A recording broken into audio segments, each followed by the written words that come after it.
Hi, Betty. Welcome back to the show. Hi, Jessica. I'm so happy to be here. Yes. Mhm. You know what I was thinking about? So I interviewed you way back, like at the beginning of the podcast. I think you were the first guest I had on who I didn't know prior to, like, I met you through social media. So, like, you were the Mm. first guest like that. And so I remember being nervous for that conversation, but it was such a great one. And I just wanted to talk about that since we talked and you've just so much has happened. You've become a book doula, and like I love your posts about like you finding your voice. And so I kind of just was wondering if you can tell me about your journey since the last time we talked. Sure. A lot of it was thanks to you, which is really amazing. You helped me connect with Margot Harris, who was my first author mentee. And that was totally through the Kids Yoga podcast. I think she was a guest the week after Yes. I was a guest. And she reached out to me because she had this idea for a book, and I had been wanting to mentor. I mean, everything was on my website. I just hadn't really pursued it. I was just kind of like Hmm. waiting, for the right time or whatever. But it, it's amazing because it's exactly how I would have liked it. It's someone came to me. I wasn't like actively out there looking for clients, and we had a wonderful conversation over the phone because I offer complimentary call to see if it's a fit to work together. And it was definitely a fit on my end and her end. So we pretty much just jumped right in. Kind of learned a little bit, along the way, just how the relationship uh, and was able to really infuse a lot of the mentoring with my yoga and spiritual, teachings and practices, which is really amazing. So it's finding my own voice as a mentor. I mean, I had mentored other kids yoga business owners, but that was a little bit more, a little bit more methodical and a little bit more, just it wasn't as kind of fluid as it was with Margot. And I think a lot of that also is just like her personality and mine just really meshed together. And had no idea how long the process would take, but I had told her that once I found my illustrator, it happened pretty quickly, and I had published my book in 6 months. And I couldn't promise anything, but we really, I mean, she really dug in and she did the work. She's like she's ready to go. And she published her book within 7 months, and I was so proud of her and also of Susan because we actually started working together just a few weeks, maybe like 2 weeks later. Susan contacted me through a post that I did on Facebook.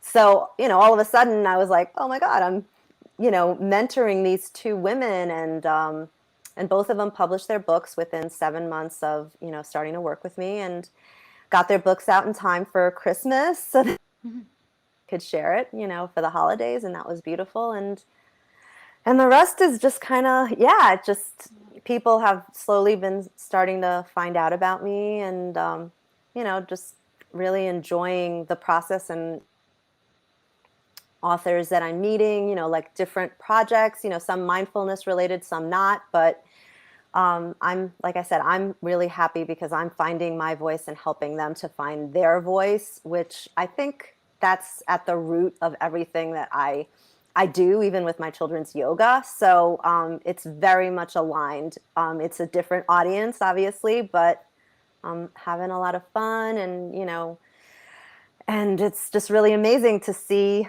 these authors have their books in their hands and sharing them on social media and getting author visits and seeing them just take off. Yeah. Tell me about this title book doula because I love it so much. Oh. Like, is this a new thing? Like, did you invent this and where did it come from? Where did this title come from? Well, I don't know if I like invented it per se. I did a little like search like on, I was like, should I Yeah. do this? Is that too like is that too much? But the truth is, it really came from my experience of, I always said that, when I self-published my book, Lucinda's Magical Yoga Adventure, that was my first baby because it felt Mm-hmm. birthing a child. So the idea of a book doula is like, yeah, like I will help you, you know, plant that seed that you have and, just watch it, we'll watch it grow together. It's kind of like being a doula. So Mm-hmm. I started, thinking the spiritual aspect as well, like the idea of being a doula. I like just the way that it felt. And so I'm kind of just going with it. Yeah, I Yeah. love it. I mean, it's perfect because for those listening who aren't too familiar with a doula is someone who's offering support for someone during labor and during childbirth with it's they're there as a support system for whatever your wishes are and to kind of be your advocate Right. and so for you as to help authors through that process I can totally see because I see the creative process as birth like I used to be a dancer and choreograph and I Uh-huh. would see each dance I made was like yeah you go through Mhm. labor pains you're going through and then you give birth and you see this final product and it's always amazing so yeah I just think it's so wonderful the work you're doing. What are your Yeah. kind of dreams and hopes for this kind of work as you move forward? Well, lately, it's been kind of stepping into this new role, kind of pivoting, like totally pivoting my business. Of course, I still love sharing mindfulness, especially being a toddler mom. I have a lot of experiences just like hands on that I love sharing with my social media audience. But just trying to be a little more focused on this new path because I know, as I said, it's aligned with my purpose because it's always been about spreading, and much of like what we do as kids yoga teachers and trainers is to spread the work of yoga and mindfulness throughout the entire world. So what better way, especially for me when I hit that cap, like I was teaching like 20 classes a week and was totally burnt out and was like, I can't keep going. I didn't really want to hire anybody. What can I do to reach more kids? Like it was like, Mm-hmm. okay, what can I do? What can I do? And I, had this idea and I was like, okay, I'm gonna, reach a lot more kids, hopefully kids around the world, around, the country. And I've been able to do that as an author. And of course, having that be my passion as a poet. And it was just such an amazing journey for me and Mm-hmm. thinking about just if that's been my experience, each and every one of these teacher authors, right, are having the same experience of teaching and going out there doing their own work as a yoga educator, but now with the capacity to over Zoom or whatever they're using to do these author visits, they can talk to a classroom like in California or which is really amazing. And that's the whole idea is like, how can we continue to spread that message, that magic of yoga so as many children, parents, teachers have access to the message, the tools, because, our books are, yes, they're, really beautiful, cute children's books, but they're also tools for learning Mm-hmm. these skills and mindfulness, like Margot, combines the mindfulness right in there. And it's so aligned with her purpose as well. Like, I love that each of these women and authors are using their personal story, their personal, what I like to say, their why, their bringing Mm-hmm. that to everyone through writing this book. Not only to have these women express their voices in the world, but also children being inspired to use the yoga, use the mindfulness, the creativity, the expression, whatever that spark is that they find in the book is going to help each child find their inner voice, inner strength, or whatever it is that they need, right? Mm-hmm. Mm-hmm. That's so true. I think that's an important point and almost like I want to do a full episode about I think so many of us I was in the same position where I was teaching just like 15 classes a week or whatever and leading teacher trainings and traveling, and I was burnt out Right. completely. And I was like, wait a second, but I want to keep spreading kids yoga. What, how else do I do this? What is the other way? And I think there's so many ways to go with that, but like you're saying, one is if you have an idea for a children's book, like that's it's just such a Right. powerful way to get that the story, the ideas into the hands of children. So I Mm. love the work you're doing. I hope anyone listening who's like has that thought in their head where they're like, I have this idea and I don't know what's the next step. Like, talk to Betty because you know what you're doing. Um, Thank you. so I love all that. We're now gonna like pivot our conversation. So we had connected recently. So since you've been on, we've become friends, and recently we connected over motherhood and like just the you had said you're like the struggles of motherhood that we don't necessarily hear people talk about that often. I think on social media people are definitely like they show that kind of underbelly of motherhood, but there's like a depth to it that's hard to get Oh, to yeah. through one social media post.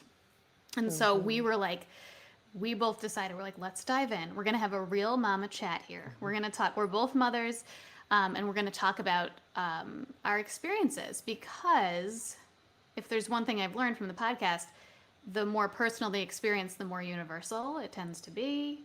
The more personal things that I share, the more people reach out saying, "Hey, me too. I relate to that."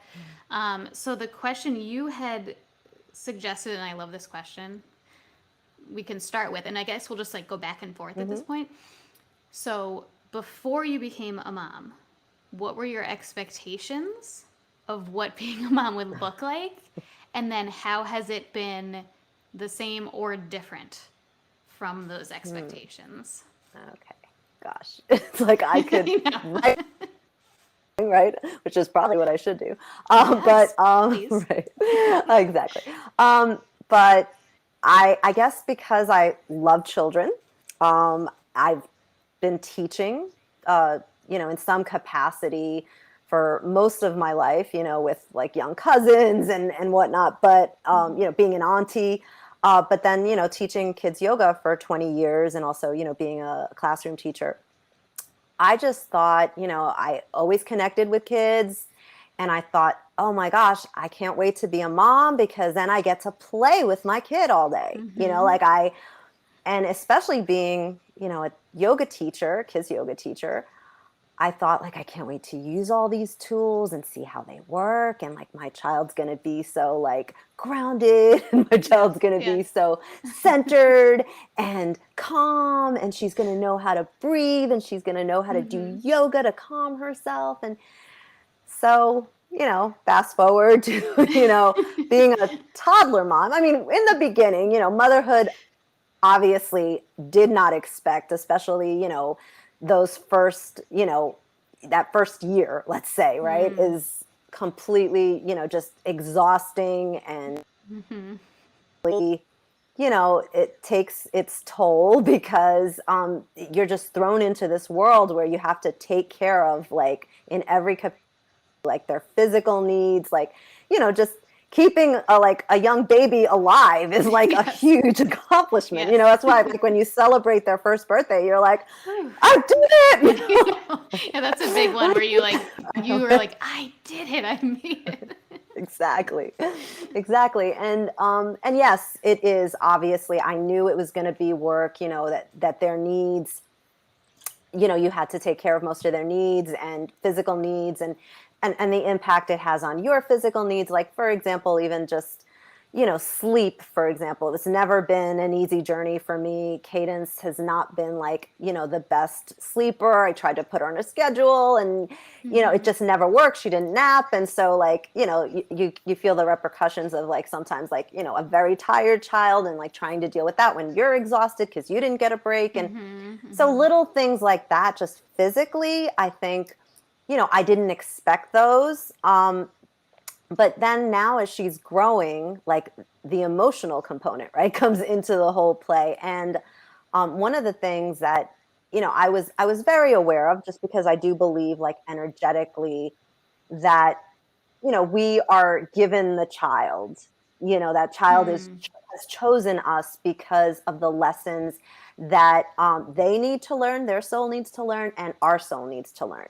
And so, of course, Cadence is the perfect child for me because she is highly sensitive Hmm. and very like she's got a very strong opinion about things and she voices it and and a lot of what I feel the struggle has been is that as a child myself, I was sensitive, but that was kind of like hushed or shunned or, like cut off where I had to like not, let it be seen. So a lot of the times I would do the crying and the sulking and the, Hmm. behind closed doors. So I knew that it wasn't welcome in the environment because, of course, our parents and, different generations too, like the way that our parents grew up, it's just, and plus my parents are also from another country. They're, we're a Latino family and, values and all these things come into play. And so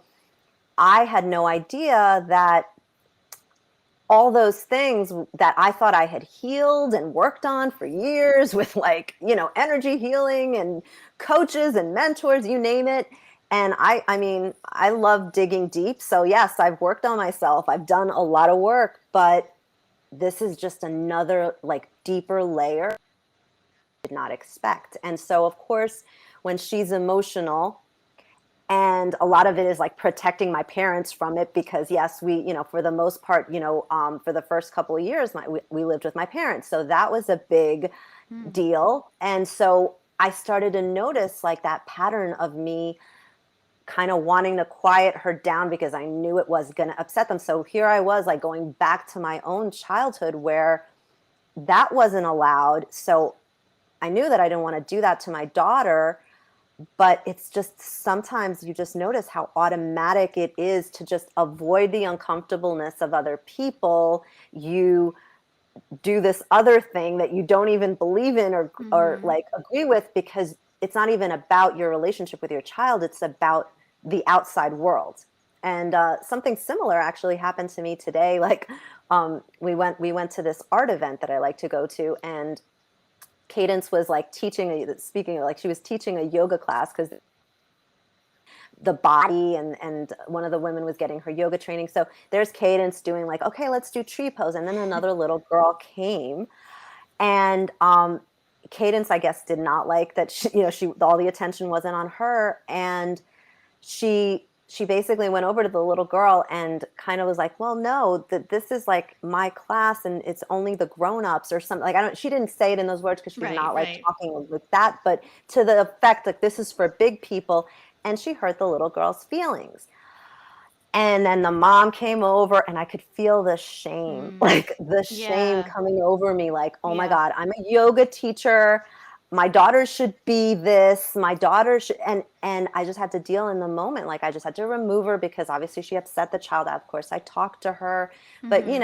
all of that was coming up. And even when I was talking to her, feeling the energy of the shame that was still kind of stuck on me because like moment you sort of sometimes feel like, did that mom give me like, and like you Right. get this feeling Yep. where you get kind of like taken out of the moment where you're just like enjoying your child and she's like you're so proud because she's doing yoga with these Mhm. people, and then all of a sudden it changes and you're like, okay, now what do I do with it? And you have to keep bringing yourself present, but that's not always easy because of the other feelings that just kind of surface. So like what do you do? And that's really what motherhood has been for me, is like finding new ways to like deal with those emotions as they arise. And sometimes I'm good at it and sometimes I'm not, like, Mhm. and the thing that I'm learning most is like to have compassion for myself,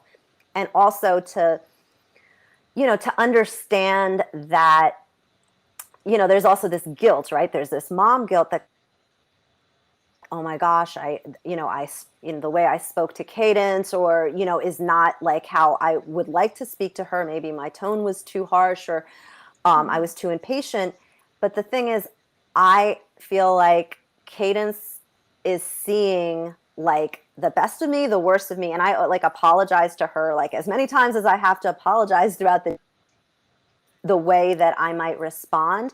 But like, I feel like that's real. Like, that's real. Yeah. It's not Yep. like, pretending to be this like sweet, like person and then it's going to blow up and explode at some Mm-hmm. point, because during the day I'm just being human. And sometimes, like I said, I'm really good at it, and I find myself like, oh, okay, that worked, and just kind of noticing, all right, like, what did I do there? How did I like center myself so I could be there for her? And once I start going in my head, like pausing and just kind of like bringing it back, whether taking a breath or you know, I don't know, just whatever I can do to connect with her, because that's what's really happening, is that we're disconnected, and Mm.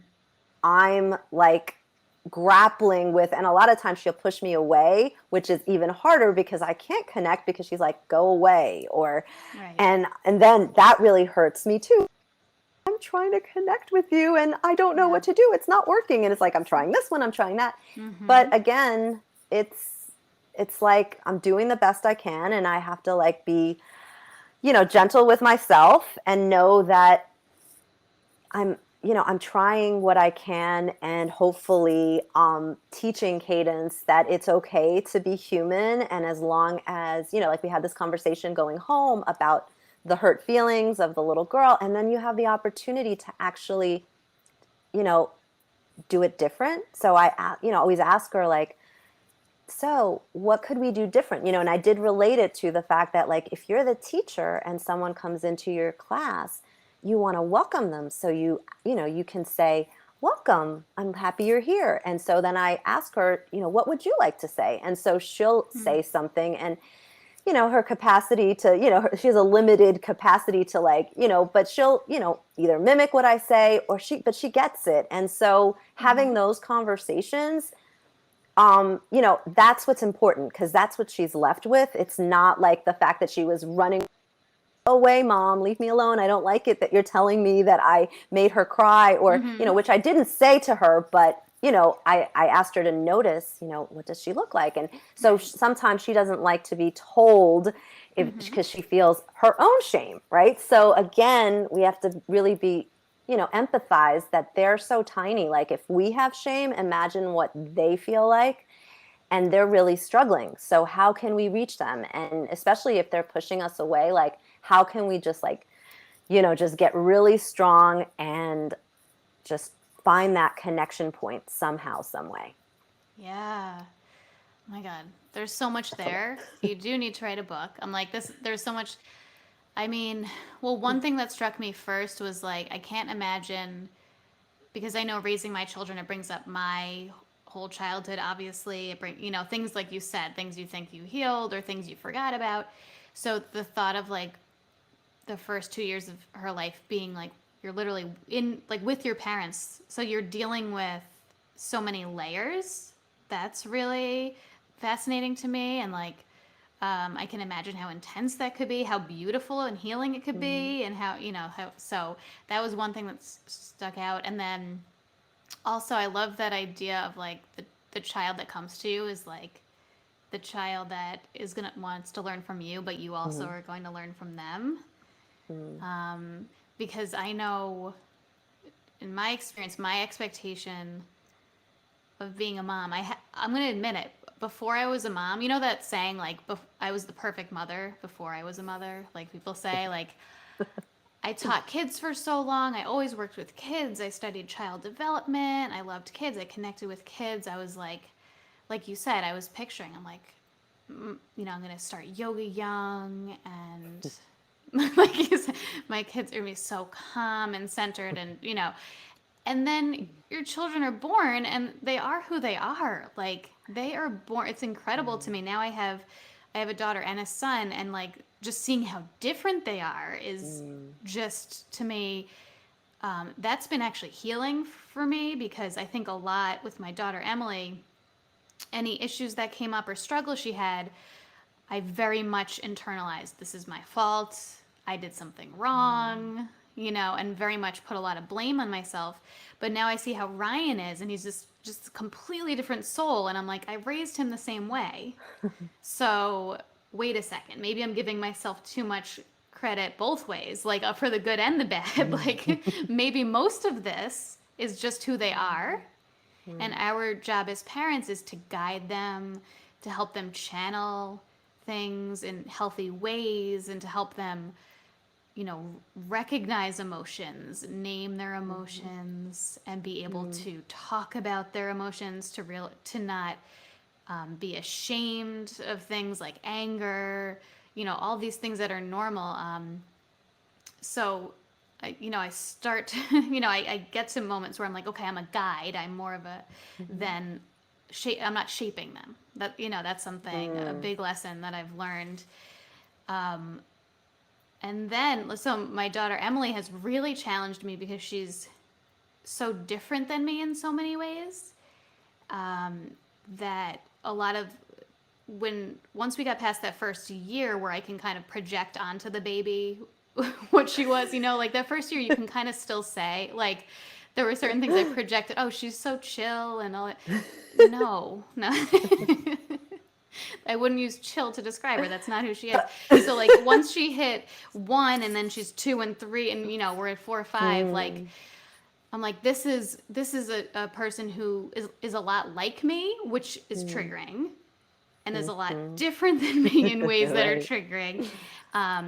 And so it's like, really, it's hard to describe the level that I feel challenged as a parent, like on a daily basis, because I wrote a post recently. It's like, you can't run from it. So like, I could think of in the past so many relationships, friendships that when I was younger, there was a few friendships where I kind of just ghosted, to be honest, where it was like, it became too much.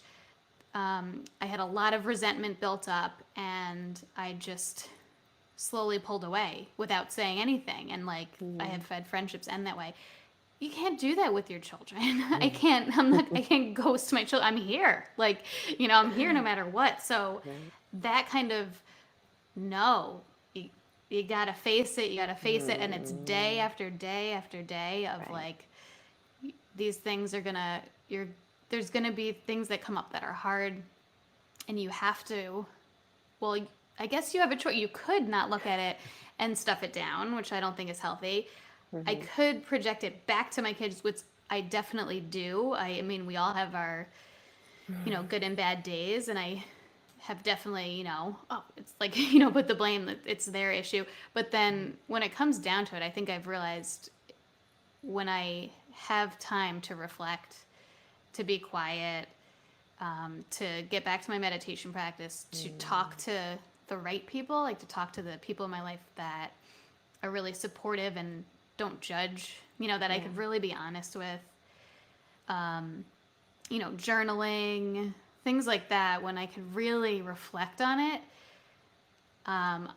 What I've found the pattern is then I realize, oh, here's what's happening inside me. And this is what I need to look at and be, like you said, have compassion for within myself. And then suddenly the behavior that was bothering me isn't bothering me anymore. Like the outside. So, and then I feel like it's just constant cycles of that pretty much where, and don't get me wrong, like, there's also, like you said, so many beautiful moments where I just feel like such pride. I'm so amazed. I'm just, the amount of love I feel is just unbelievable. And then it's funny, I feel like those moments are usually followed like right away by like the slap in the face moment. Why is that always like you said today? Your story, like you were so proud and she's leading this, and then that happened, right? It's like it's like it always feels like I'm like you're like up and then you keep getting knocked down. It's like that song, right? I get knocked down. But I get Exactly. It is. That should be like the motherhood like That theme is. song. That's the motherhood theme song. Oh man. It's so, it's funny, and like I've learned that too. I'm like, oh, this is going really well. This is great. This is going, something's gonna happen. Like kind of, there's like there's that voice where I'm like, basically Okay. it's like, don't get too comfortable. Like even with when they're babies with like, oh, I figured it out. I've got this good nap thing going. And then like, of course not. Yeah. Like it always changes. Um, so yeah, I think the big thing for me is motherhood has humbled me immensely. It has humbled me in the way like number one, I thought you could control people and you can't. Right. You can't. I mean, like I said, you can help channel things and talk about things, but you're not in control of other people. And it's also humbling, like, qualities in the past that I've seen in people that I thought would trigger me or I didn't like. But then I see that reflected for my children and I love them like wholly and completely. And I'm like, oh, that's where that quality comes from. Actually, that's such a cool quality. I really like that. So it's like, I feel humbled in that sense, like that I feel like I have a fuller sense of seeing people and having compassion for people, because it's almost like now I see every person like as that child, like as I could almost have that like mothering instinct. Right. So yeah, for me, like the expectations, it like makes me laugh. I mean, I have my friend Barbara who we had our first babies at the same time, and we were on point. Like we had our like philosophies, we were like doing the thing, we were like quote unquote perfect. And now we're like, oh my God, do you remember that? Like, oh my, because now we're exhausted. Our kids have grown up and, aren't the babies anymore. So I look back and, I have love for the mom I was and like all the expectations I had and what I wanted to be. But I'm also like, yeah, that's not sustainable because we're human beings. It's very messy and complicated. Yeah. Messy is a good word in every capacity, right? Yes. Everything's messy. Everything. Everything. We also wanted to talk about like specific, do you have main triggers that you've noticed? Or do those change? Like, and then how do you handle them? You kind of touch on this, but how do you handle when you are triggered both in the moment and then also later on? Right. I think my biggest trigger is around listening, which makes total sense because, I was kind of like the quiet, child who, didn't really express herself or show emotions because, welcome. So I just learned to kind of dim down and, um, just, and of course, like obedient, like I did what I was told and all that stuff. So, what comes up with Cadence a lot, and I think it's just a toddler thing because I know, like, I mean, I've, I created a course around it, like this whole thing, like I knew I should have expected this whole thing of listening, but it, again, a deeper layer of it is, yeah, that's a huge struggle. I think every parent has the same complaint, like my kids don't listen to me.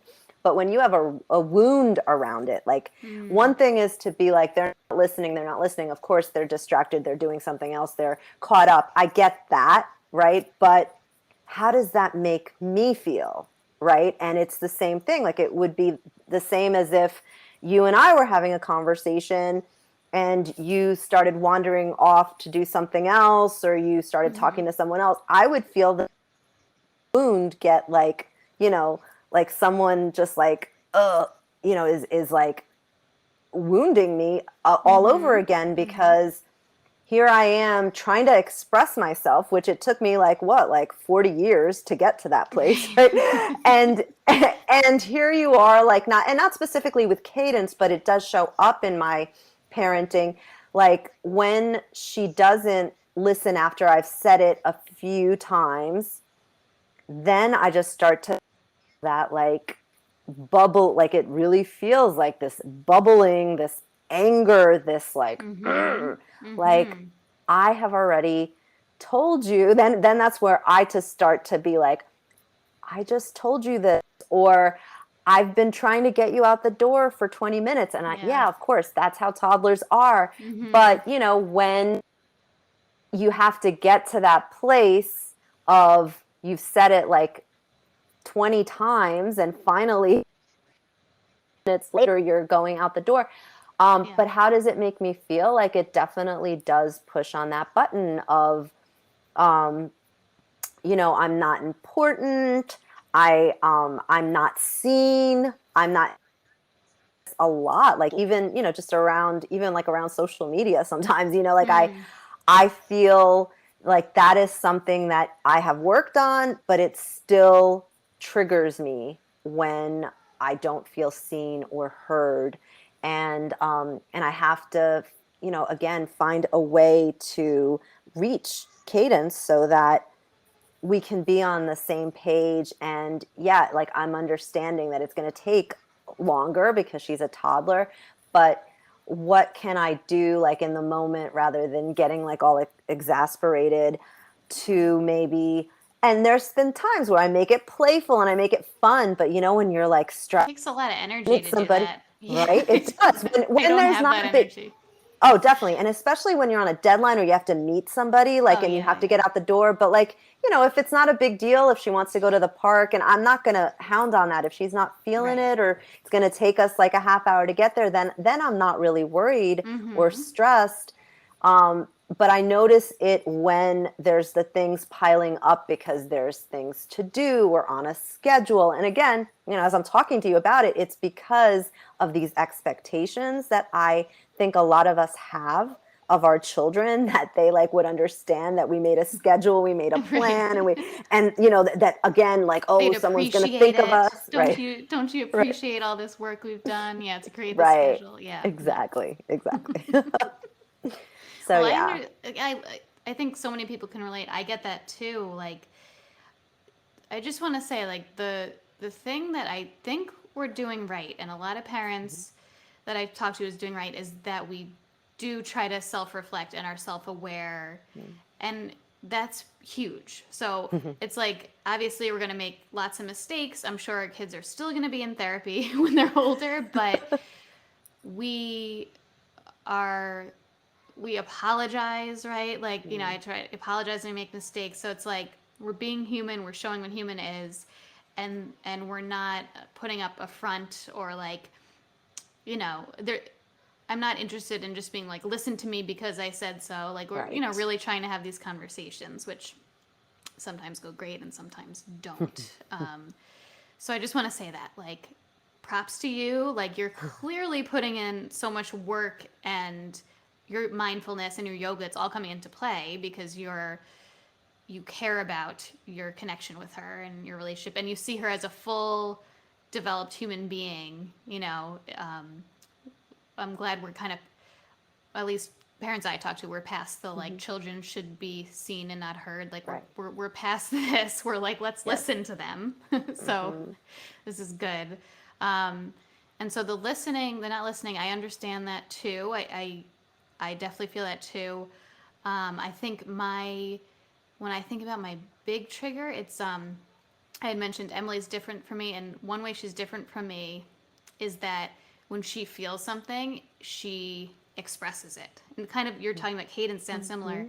It comes out. So her emotions, she's able to just to express them outward, whereas my tendency tends to be to withdraw and to go internal. So I can really relate to what you're describing. Like as a kid, I stuffed it all in and, it kind of, I shut down instead of letting it out. So when she's able to just kind of like let it out, I think there's a part of me, like my inner child, that's triggered. It's like almost like I'm jealous. Like, I wish I was able to do that. Like, I wish it was natural for me because then she lets it out and then it's gone. Like, she's she's then moved on, just like, most children are very present. So I think for me, the wound is like it's strange, but it's almost like a jealousy of like having that ability to just like express yourself fully, honestly, Mm, openly, and not be afraid. And so I think that's when those big emotions come out. I'm kind of like, in my best moments, I'm like, wow, like good for her, like, and in my worst, I feel like, like who are you to be expressing all this, like, and mm, and I can get. You had mentioned the anger. I think that's something that's important to mention. Like, mm, I am often surprised by like the level of rage that can come up as a mm, mother. Um, and I've said many times that just that the intensity of the rage that can come up when you're triggered as a mother, I understand why people who don't have resources and don't have help, and don't have the privilege to be able to self-reflect and have this time, like, I understand. What if you don't have the tools and you're mm. feeling that? I know what the rage feels like, and you don't know what to do with it. I see how these Right. patterns can Mm, develop. I see how this can be passed on and on and on. And so, that's another thing. I think being a parent has it's shown me, like, you have to be able to say, to separate, I guess, those feelings from like mm, what's happening in the moment, like what am I feeling, and like oftentimes for me it's just like I feel it. I need to like remove myself from the situation. I literally like need to go in the other room. mhm. I need to breathe, whatever. But not everyone has been able to learn to like find that space between, the space between the trigger and what you're feeling and then the response. Like there's space there, and that's what we're able to practice and cultivate as yoga and mindfulness teachers, and what we're Mhm. trying to teach our children. Doesn't mean I don't yell sometimes, or like react in a way I wish I didn't, but like you said, like when that does happen, then I talk about it after. I don't think there's ever been a time where I've reacted really badly and then I just like pretended it didn't happen. Like I want to Right. like, Right. I think it's important to like acknowledge it like once you're calm. Right. Um, Right.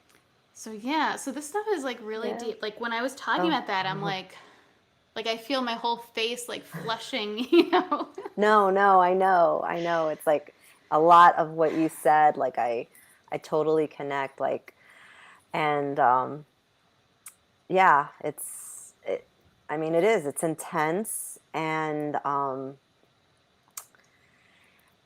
it's, it's deep because we're deep, like it's like right? there's so many layers to us, and if we're, if our children are able to open up, like, a little door that maybe, we didn't know was shut inside us, like that's kind of what Mm-hmm. I equate it to, Hmm. like what didn't I know in all those years of like healing and working and, reflecting, and I mean all those things you said about the journaling, these are such amazing tools. I've been journaling my, most of my adult life, so yes, I know myself, but there's little parts of me, that little girl. I love what you said about the little girl like wanting to withdraw, and I Mm-hmm. totally, that was me, and that Mm-hmm. is me sometimes because I wish I could run away sometimes, like, but you can't. Yes. Like, yes, Yes. removing yourself, walking to the other room. I sometimes even, like, I sometimes even just like walk out of the house, and Mm-hmm. close the door, and then I'll like come back in. But it's Yeah. just this need to like, okay, if I like, if I don't leave, like Mm-hmm. I don't know what I'm gonna do with all of this. Like I'm gonna Exactly. scream, I'm gonna Yep. scare her or something. Mm-hmm. Mm-hmm. So it's best sometimes, knowing that they're like safe and you're just gonna walk away for like a minute or two. Then Yep. yeah, like you just need that moment to get back in your body, whatever way, and be like, okay, all right, this is what I'm feeling. Like you said, the recognizing the feelings. Like it's interesting because everything's really parallel. All the things that you said about teaching and guiding our children, Mm-hmm. I think it's like us relearning, like, the term reparent. Yes. Yeah. That's really big these days. And I was like, what is that? And I just, started, once I kind of recognized, like, a couple of people using that term, I got curious, and then, started Mm-hmm. following some people and just noticing, like, that's exactly it. Like, what a great opportunity to, I mean, yeah, it's still messy and like, it's hard to do that deep work as a mother, like, whereas before, like, I might go on a weekend and, Yeah. cry it out with a bunch of other women and people, like, but I can't do that. I don't have the luxury of Right. time to do that. So Right. like, it Exactly. might take longer for us to get through processing all of that ourselves, or, like you mentioned, Mm-hmm. seeking help, therapist or someone to walk you through, a healer or somebody who Mm-hmm. can guide you through the process. But it is so necessary. And, we also sometimes think like we don't have time to do that. And that's like my big thing. Like, if I had more time to like Mm-hmm. meditate or sit, like, I'd be better. And, sometimes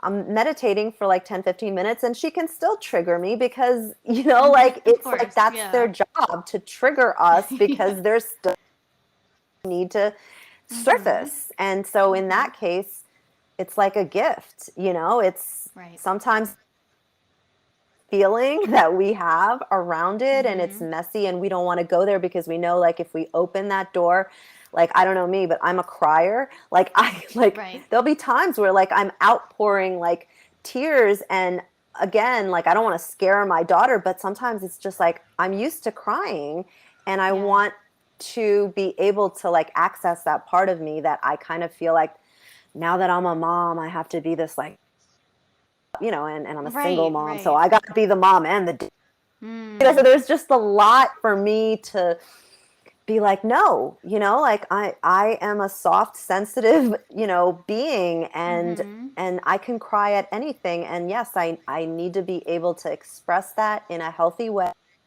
And my daughter, and I do, like, if she ever sees me crying, happy or sad tears, like, I let her know, like, yeah, mom, because again, my parents sometimes will be like, why are you crying? And I'll be Yeah. like, Yeah. please don't tell her that, because she's crying because she's sad.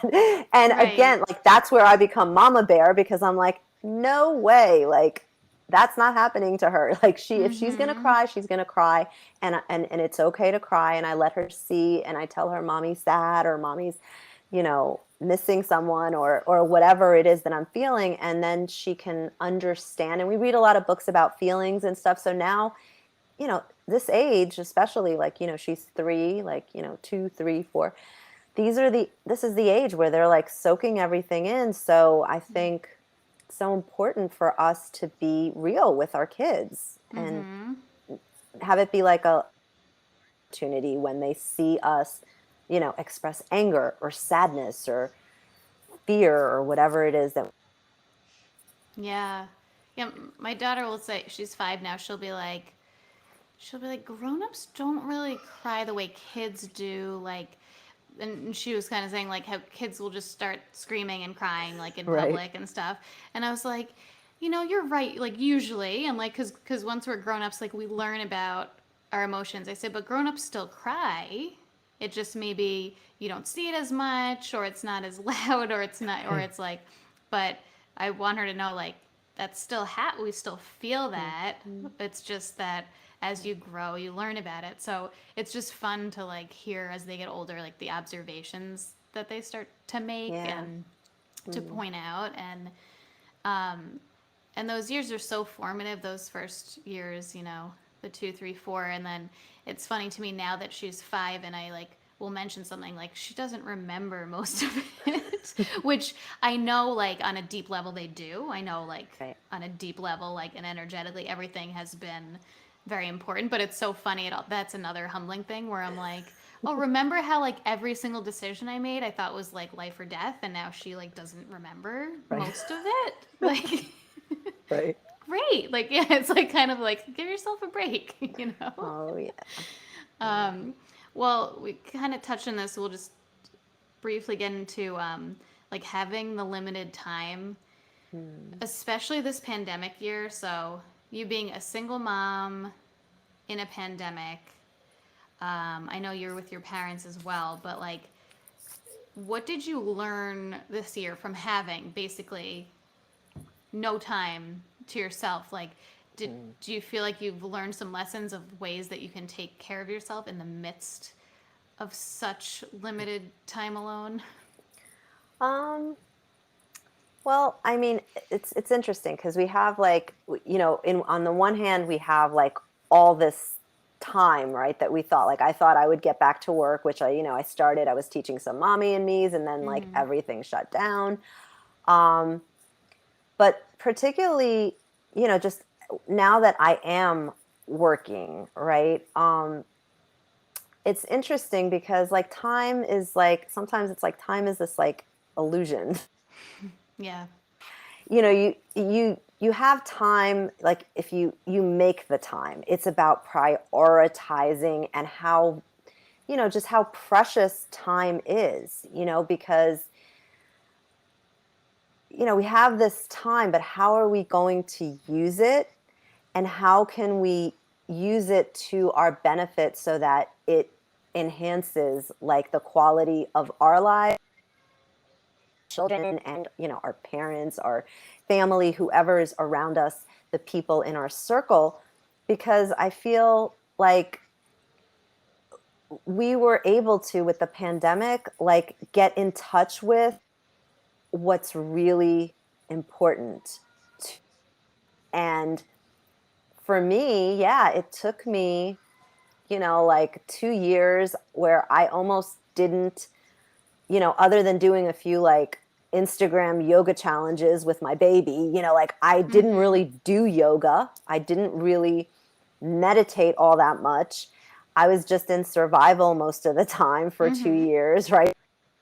My daughter. And, of course, having, the support of certain women and people that I and share, and like you said, open up and could have those real conversations with around motherhood, spirituality, you name it. So having that outlet, but not really having like a practice or a set practice for almost 2 years. And Mm-hmm. then last year things started up again. I was so excited because I was going to be teaching, and at least I'd be doing yoga when I was doing the mommy and me, Mm-hmm. but now I see like that getting back to my meditation, even if I do it every morning, and even if it doesn't look the same way every day, it could just be closing my eyes, lighting a candle, like for a longest time I didn't light candles either because she was a baby and I was afraid. Yeah. Now like I can light candles, she knows not to go near them, and I can light a candle and or put my diffuser on and just breathe and Mm-hmm. connect and feel like that aromatherapy, that like for me fire too, because I'm a water but I have a lot of fire in me. So Mm-hmm. it's like I don't know, it's just very calming for me, and just makes me just get into my body really quickly, and allows me to go deeper into meditation, just that one tool. Mm-hmm. um and my oils and my stuff, now like I'm bringing out the stuff that I Yeah. used to Yeah. have, the little, my little altar and my little statues that were all wrapped up because I all my stuff was in boxes. So now like this year gave me the opportunity to unpack a lot of stuff, like physical and and Mm-hmm. not physical stuff. And I just think it's beautiful when you're able to yourself, your routine, your what feels good to you, the journaling, the meditation, the movement, the yoga, the creative aspect, making art, collaging, writing poetry, you name it. Like once you start to come back to yourself, as a woman, as a mother, Mm-hmm. um, I think this has given us time to do that, like get back to you, to the root of you, right? So Yeah. I think that, Yeah. That's so true. Yeah. It's really like foraging through and like finding what we actually care about. Because it's like, mm, yeah, we were just forced. I was thinking today, it's like, it really feels like the pandemic. It's like we were all in a cocoon, like mm, just mm, completely in our bubbles, and we had to like really look at all this stuff. And now that it's starting, things are starting to open up, like we're starting to like emerge out. And Mm, beautiful. I really, yeah, I just, my hope is that we all are able to like, to keep all those things we learned with us and not just get back into the routines and patterns from Mm, before. yeah. Okay, we could talk about this forever. I'm going to try to wrap up though, because we're coming up on an hour. I did want to end with a gem, but for this week, my question was, what would be your biggest piece of advice for how to be the best version of yourself for your own well being and for your children? Mm. Um, I think just be gentle with yourself. No, that's just like the first thing that came to mind because it's my biggest lesson. Sometimes I'm just so hard on myself. Like I'm a perfectionist. I just expected, I'd be, like you said, the perfect mother. And like that stick, like that measuring stick, like it's like never enough, right? Like, even when they're thriving and they're learning and their vocabulary and they're hitting milestones and and all and they're, starting to share and socialize. Like I wrote something about this like the other day on social media. Like we're always trying to get to the next thing to teach them, to train them to, and it's like, it's like if we keep going that way, like we're just going to raise like another perfectionist or another like overachiever, or like, why not just, like you said, relax, be gentle with yourself, be human, be raw, be real with your child, and know that they are their own person, and that we, we're just here to, just guide them in finding who that person is, and we need to be gentle in finding like where we can, be the best version of ourselves, like without the judgments and the criticisms and, the expectations, the, just trying to, it's not, it's not fun, it's not, um it's just not sustainable, for a mother to, or a teacher for that matter, anybody who works with kids, to try to be everything to that child. Like all you just need to do is be present and be kind to yourself, gentle with yourself, so that they can see that modeled, so that they have permission to be human, just as we give ourselves permission to be human, right? If that, and I'm just, as I'm saying this, I'm like, wow, that's pretty good. Like I need to do It's that. I need pretty to good. practice that. Right. I mean, and we all need that reminder over and over and over Right. and over. But you're so right. You're so right. Permission to be human, the gentleness. Mhm. And also, I like what you said about like, it's not fun to like always be striving for the next thing. Like, what's the point? Because then we're I know. always going to be striving, right? It's like, Right. let's be here now with Yeah. our kids as best we can in all its messiness. Mm, totally. I love that. Betty, I love you. I want people to Love you find you. too. Where can people find you if they want to learn about Uh-huh. the book doula, if they Yeah. want to learn about your other work, where's all the places? Well, I'm on Instagram at Be Yoga Be Love. And there's a link, the link in bio, that, has like, you can get some Be Yoga Be Love. I'm also on Facebook. But yeah, like, it's, just reach out to me, send me an email at info@beyogabeloved if you aren't on media, and I totally respect that too. And I'd love to hear from you, and that we said. If you have any questions or need support around it, I think I love what you're creating, Jessica. I'm so grateful to you. Like I feel like, yeah, we could talk for another hour, and We could, I would yeah. just love to continue this. But I think, thank you for being, open and receptive to having this conversation, because I feel like, it's edgy, and Mm-hmm. but it's important. And I think we need to just kind of burst that bubble, that, that perfect in.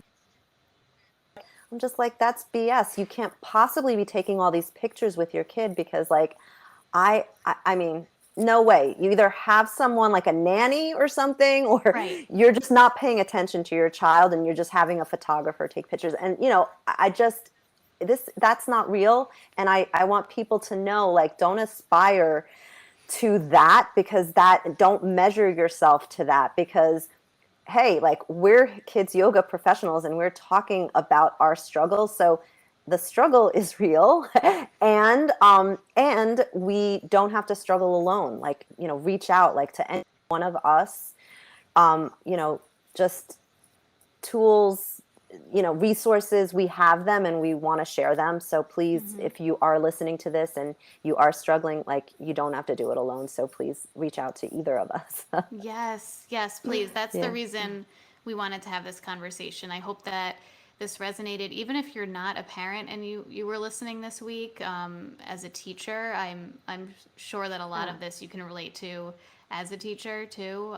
But yeah, reach out to us and let us know, because we both got real vulnerable here. We're both gonna have a vulnerability hangover. That's what Brene Yeah. Brown says. I'm gonna be Right. laying in bed tonight like, ooh, should I have said Right. that? But Yeah. you know what? I think we should. I love what you said. Like, this is conversation that needs to be had, and Mhm. it's edgy and it's uncomfortable, but it's real. So, Mhm. everyone, Yeah. thanks for being here. Thanks for listening, and I hope you come back next week. Bye, Betty. Bye.